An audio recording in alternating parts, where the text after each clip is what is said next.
Hello, welcome back to the channel, and this is a channel where we give you reviews, playthroughs, unboxings.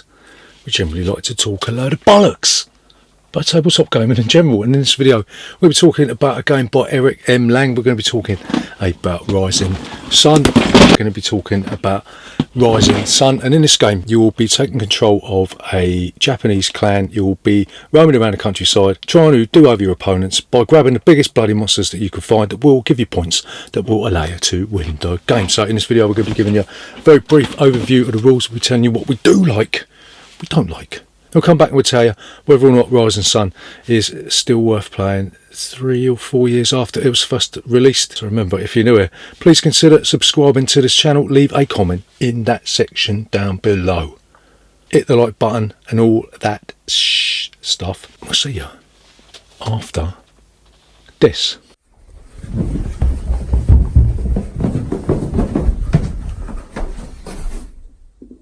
Bollocks. So, Rising Sun, how'd you play this game? So Rising Sun is an area control game with absolutely big fuck off miniatures, right? First thing you're going to do is you're going to select a clan. Each clan has got its own level of honour, and each clan has got its own special ability that can activate each turn, right? One of the important things you've got to remember is that there is a seating plan, so you're going to go from the clan with the lowest honour all the way around to the clan with the highest honour, and that is the seating order for the entire game. So there's several different clans in the core set. If you've got the wonderful Kickstarter Deluxe Edition, you're going to get a couple more clans. So you might have the Lotus clan, and this special ability says dictate the flow. When you choose a political mandate, place it face down. It can be any mandate you wish, right? Or you might have the Turtle clan, and this says the shell of the Eternal, your strongholds count as one force and can move as if they were figures. Or you might end up with the Fox clan, and this says wily presence at the start of the war phase. You may place a bushi in each province where you have no force, right? So each one of these clans has a unique special ability. Some are better than others, you know what I mean? Like the Fox clan special ability, it's a little bit shit. So yeah, choose wisely. So you're going to start with one daimyo figure, which has got the black base. You're going to start with one bushi, which is the grunt of the clan. And there's also Shinto, who've got the white base, who are the geezers that you can send up to the mountain to pray at one of the shrines where the kami sit. You're going to select a deck of season cards, and you're going to divide them into season 1, season 2, season 3, and these are the season cards that you're going to reveal at the beginning of each season. When you set up for each season, you're going to get the war province tiles. You're going to shuffle them and then deal them out into the relevant space on the board. You've got to remember that you're going to be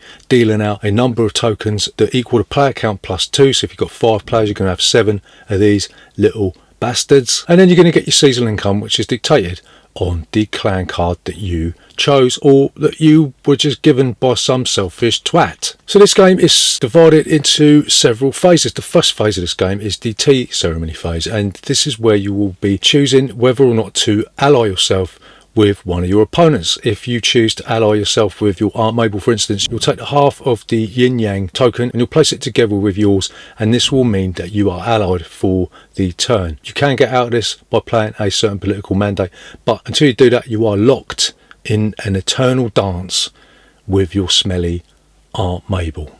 So the next phase is the political phase. This is where you will be choosing one of the political mandate tiles to play, and you place it in the relevant spot on the board. Right, there's a few of these. So you might choose the recruit political mandate, and it says that all players summon one figure in each of their strongholds. Summon Shinto may be sent to the shrine to worship. And if you are an ally with somebody, you get to take a bonus action for each one of these political mandates. And if you do this, then you and your ally will be able to summon an extra figure. When you summon a figure, you'll take it from your available supply, whether it's a monster, Shinto, whatever, and you'll chuck it in an area where you have a stronghold, right? If you summon a Shinto, then you can immediately send them to the shrine where they will be able to worship on a kami. And during the kami phase, which comes in between the political phase, I think there's 3 kami phases, then whoever's got the majority of force on the kami, one figure usually equals 1 force, but there are ways to add or subtract force from your or your opponent's figures, then you will take the power of the kami Right, so next action you could do is a martial action. The standard action for this is moving one or all of your figures across one border or across one shipping lane. And the bonus action that you or your ally can play is that you can build a stronghold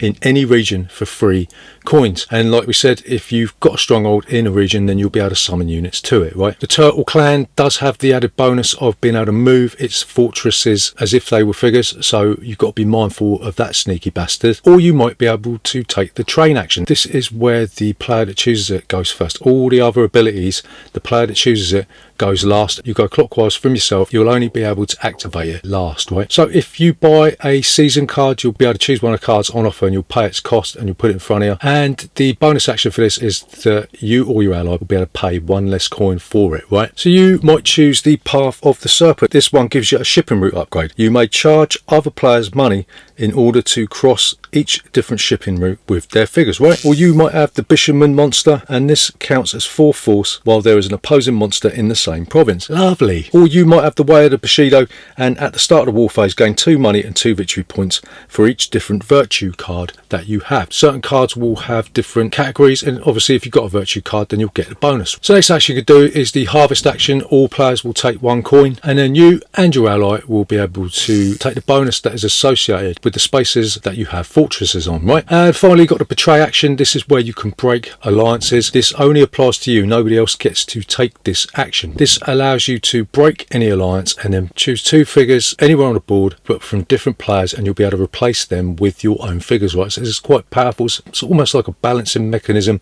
because if you get shut out through not being able to get involved on a Tea Party action, then this sort of semi-balances that out, or at least tries to, you know. So once you're done with the political phase, then you'll go on to one of the 3 Kami phases. You've got the majority of the force on the Kami tile, and you get to activate a special ability. So if you've got Fujin, this allows you to make 2 extra movements on your turn, right? If you've got Susando, then you'll get 1 victory point for each of the fortresses that you have on the board.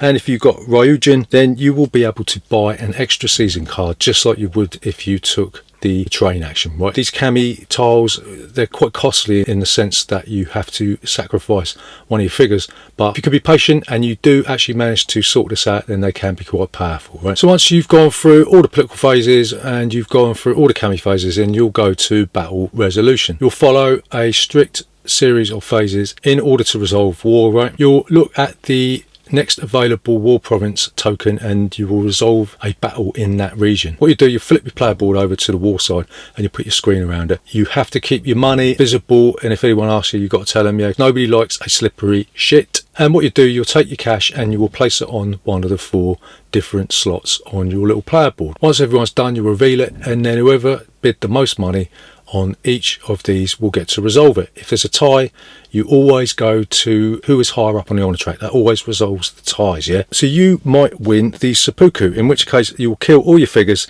but you'll gain a victory point and 1 honor for each figure that you kill. You might be able to take a hostage, in which case you'll take an enemy figure from that region, you place it in front of you, and you'll also nick a victory point from your opponent. You'll be able to hire Ronin, and this allows you to add your Ronin tokens that you may have got through the harvest action.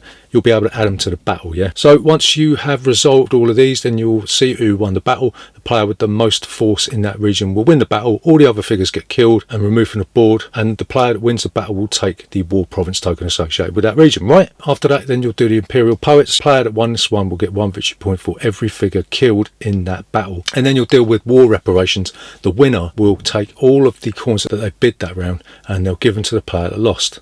Right, so keep doing this. You'll keep doing this until you've gone through each of the 3 seasons, and once you get to the end of the first season, you'll do a bit of winter cleanup. You'll deal with any of the winter bonus cards. You'll get a set bonus for the amount of different coloured war province tokens that you got, and once you've done that, the player with the most victory points will be the winner of Rising Sun. So what do we like about Rising Sun?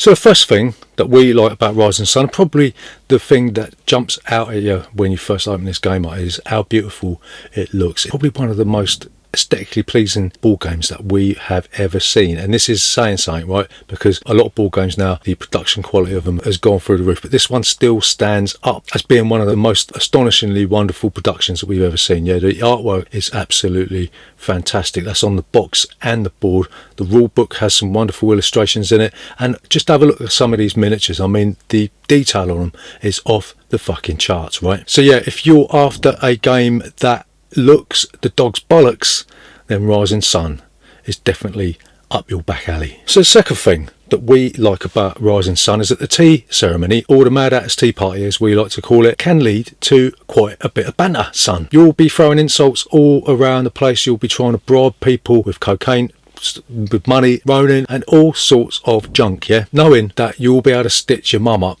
the next round, yeah? So it's going to lead to a lot of banter. Any bargains that you've made, any deals that you've made with anyone, they're not binding. So you could turn around and say, up yours, mate, I ain't doing that now. And then you'll see your best mate throw his rattle out of his pram and invade the province that you didn't want him to, right? So yeah, the tea ceremony can lead to a lot of banter. So the next thing that we really like about Rising Sun is that the combat system builds on a combat system that was used in another game called Cry Havoc. It builds on that, takes the bare bones mechanisms in Cry Havoc, and it actually adds a sort of an auction system into that, right? The fact that Mr. Lang has added the war reparations thing at the end of the combat round means that it's not going to be a case of a lot of these area control war games where you're going to be steaming in with a raging boner and you end up running away with your pants around your ankles, right? Because even if you lose the war, you're not out to fight for the next one, right? Unless you end up losing it in the last battle, where war reparations means bugger all. And it's just quite interesting to have a sort of an auction bidding system when you're trying to kick somebody's head in. So what don't we like about Rising Sun? So the first thing that we don't like about Rising Sun is that the game is really unbalanced in our experience. If you end up going last in, say, a 5-player game, for example, you are stuffed, right? Because everyone's going to be taking all of these tiles. You're probably going to be left with the dregs. It's not going to be until maybe 4 turns later that you're actually going to get first choice. And by that time, there's not really any way back because somebody has already come in and stuffed your goose for you, right? If you add to that the fact that you may be left at the tea party, I know we said we like the banter at the tea party, but if you are left out at the tea party, then that's a double whammy, and I really can't see anybody coming back from that. I know there's going to be people out there saying, oh, but yeah, but no, shut it. So yeah, the game is unbalanced if you can't get stuck in straight away, yeah? So just remember when you play this game, don't go last, all right? Twat. So the next thing that we don't like about Rising Sun is that the board can get clogged up pretty quickly. It's very difficult to see over the huge gargantuan, they're not as big as that Cthulhu Death May Die Garden Gnome, are they? But you can't really see over the figures in certain regions that are heavily contested. And then you add to that the fact that you've got all this, albeit simple, but maybe a little bit too complicated for me, maths to do where you're adding up all the force and all that crap, and it does sort of bog the game down, you know, where you can't really see what's going on in the province beyond where the battle's going on, and also the wading through water type thing of trying to figure out who's got the most force, yeah? It's not dominant species kind of mindfuck, but it still is a pain in the arse. So the final thing that we don't like about Rising Sun is there's not really that many choices to make, is there? I mean, if you think about it, say you're going last in a 5-player game, right? It's not going to be until the 5th turn that you're actually going to be able to grab hold of them tiles and filter through them and actually choose something that you want to do. So in effect, other players are making decisions for you, which sort of sucks, doesn't it? Okay, you are going to be able to decide how you want to place your figures out on the board or which cards you want to buy, but you know, if you're taking harvest action, for instance, then you're just going to be getting a coin, and that is it. Once you peel away all the layers of bling and gloss and all that sort of thing, you're not really making that many meaningful choices each turn, are you? Right? So to summarise, is Rising Sun still worth playing today and in the future? So we're going to say it's an agonising no. We do enjoy the game, it's a decent game, but there are other games that are better than this. It's one of the best looking board games that we have ever played, but it's also one of the most frustrating. It never really gathers pace, and aside from balancing issues and the fear of being shut out at a tea party, it doesn't really give you that many meaningful choices once you peel away all the shit. Having said that, it's still an engaging romp through feudal Japan with some spectacular miniatures, some quite nice special abilities that are on the cards and on the player boards and all that sort of stuff, but it's ultimately trampled on by games like Blood Rage or Cyclades and Kemet. Yeah, whilst they don't look as nice on the table, even though they do look quite nice, they don't look as nice as this. Those games do provide a superior gameplay experience, but just not a superior aesthetic experience, right? So there you go, that's Rising Sun. Remember, if you're new here, then please consider subscribing to this channel. Leave a comment in that section down below, hit the like button and all that shit, and we'll see you next time.